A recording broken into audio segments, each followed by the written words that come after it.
You ever hear the one about black people having a higher pain tolerance? Yeah, it's what a lot of doctors and nurses believed and still believe. This isn't some relic of Jim Crow or a few racist in backwater towns. This is mainstream medical thinking. A 2016 study published in the Proceedings of the National Academy of Sciences found that 50% of medical students and residents believed the myths like black people's nerve endings are less sensitive or black skin is thicker. And what does that lead to? Black folks going to the hospitals and getting ignored, dismissed, undertreated. Black folks suffering because their pain is seen as not that bad. And yeah, dying because of it. In labor delivery, black women are 3 to 4 times more likely to die than white women in the U.S. According to the CDC, Serena Williams, one of the most famous athletes in the world, nearly died giving birth because doctors ignored her concerns. If a multi-millionaire with access to the best healthcare can't get listened to, what do you think happens to a poor black woman? And here's the thing, this isn't just an American problem. No sir, the UK has the same issue. A 2020 review by the UK government found that black women are 4 times more likely to die in childbirth than white women. Europe, Asia, this myth about black folks' pain tolerance doesn't stop at borders. It's global. It kills. Now let's talk opioids. Back in the early 2000s, when the opioid epidemic started tearing through communities, guess who was overdosing? White folks. Over 80% of the overdose deaths were of white people. Why? Because black people weren't being prescribed opioids at the same rate. That same racist myth about pain tolerance, it meant doctors gave black patients ibuprofen while white patients got oxycodone. A 2019 study in JAMA Pediatrics found that black children were significantly less likely to receive painkillers for appendicitis than white children. But here's the ugly truth. When opioids were killing white folks, it was framed as a public health crisis. Suddenly, addiction wasn't about bad choices or personal responsibility.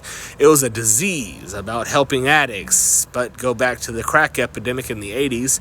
When it was black communities suffering, it was law and order. It was the war on drugs. Black people were locked up by the thousands. Mothers, fathers, whole communities ripped apart. Between 1986 and 2000, the U.S. prison population for drug offenses increased by 1,100%, and the vast majority of those prisoners were black and brown.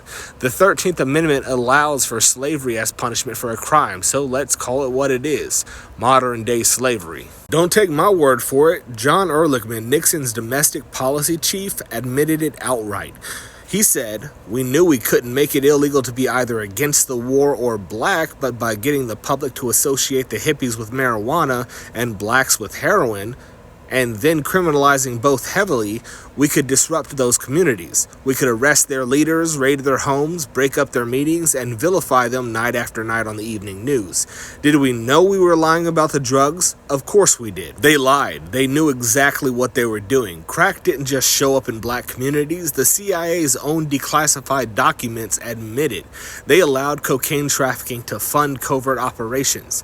They flooded black neighborhoods with crack cocaine and then used it as an excuse to wage war on those same communities. Fast forward to now, black communities are being hit harder by the opioid epidemic than white ones. In 2019 and 2020, overdose deaths among black Americans surged, becoming 16% higher than those amongst white Americans, according to the National Institute on Drug Abuse. And what's driving it? Fentanyl.